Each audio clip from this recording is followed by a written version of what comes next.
যুবক, অনুমতি দিলে একটা কথা বলি, যদি রাগ না করেন। আপনি যাকে ভালোবাসেন, পবিত্র ভালোবাসার কথা বলতেছি আমি, আবার ওই বয়ফ্রেন্ড গার্লফ্রেন্ডের কথা কইতেছি না। যান,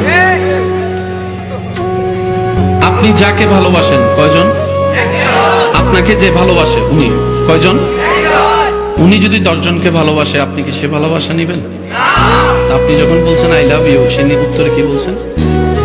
আই লাভ ইউ টু মানে কি? শুনেন, আমি তোমাকে ও ভালোবাসি,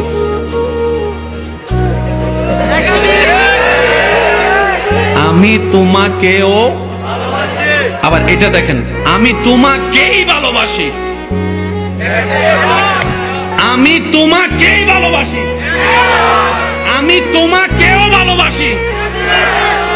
বুঝলাম এখন এইসব আপনার সংসার আপনি বুঝেন, আমি গীতা